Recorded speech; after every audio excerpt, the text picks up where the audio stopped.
Insurance company. If you have a question, give us a call. Phone number's right there on your screen. Let's get to the phone lines now. We've got Ross on the line from Pensacola. Hey there, Ross. What is your question tonight? Hey, Ross. Hey. Hey, man. Yeah, but my question is, I was involved in a traffic accident. I got sideswiped, and then the guy ran off the road, and unfortunately, he died. Oh my gosh. He went to a handrail, hit a power pole guide wire, and then the car kind of flipped up and the roof hit a tree. Ah.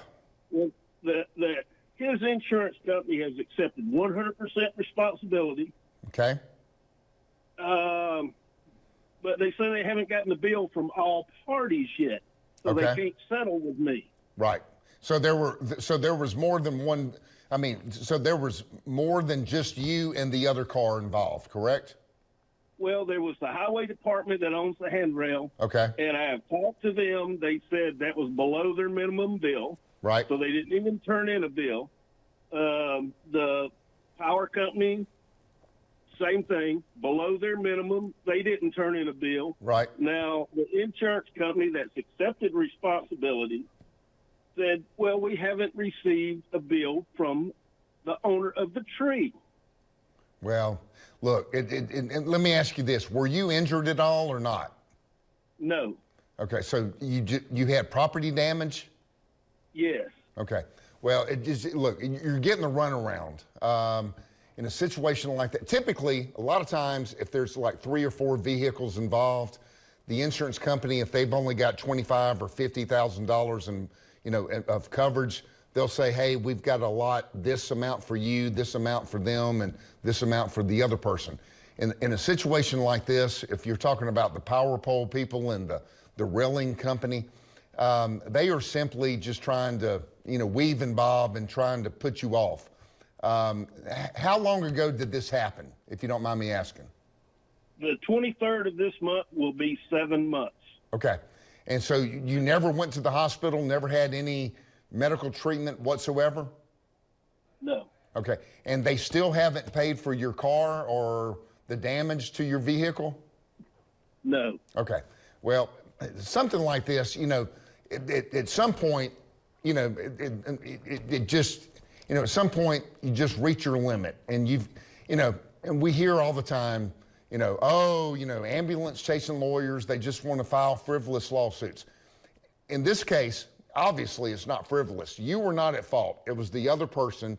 His insurance company needs to pay you and compensate you for not only the value of your car, but also, I don't know how long you've been without a vehicle, but they have to compensate you for everything when it comes to that. So, at this point, again, without an injury, you may not need a lawyer, but you may need to at least reach out to the insurance. And I'm not going to ask you to tell me the insurance company. I think I can guess there's probably 3 or 4 that do this. It's not going to be one of your better insurance companies, in my opinion. So you need to reach out to them one more time. If not, you need to talk to a lawyer to see if they can help you get compensated for your property damage. Well, what is an acceptable amount of time? He said 7 months. Oh, what's normal? Oh, that's 5 days in a situation like this, or so he should have had a week and a half. Absolutely. No, he's obviously getting the shaft, and he needs to do something. And again, look, it's admirable of you. You're doing everything that you need to have done, and you're being a nice guy.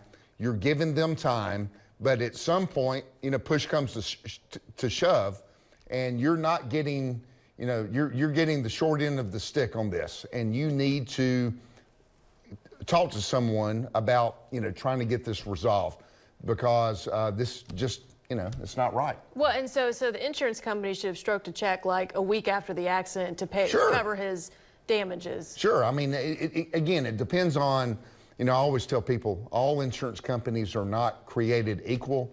Some are better than others. Some do whatever they can to deny, or delay. And here, again, without knowing all the facts and circumstances and what the accident report said, but based on this, and based on the fact that his own insurance company, the other guy's insurance company, accepted responsibility.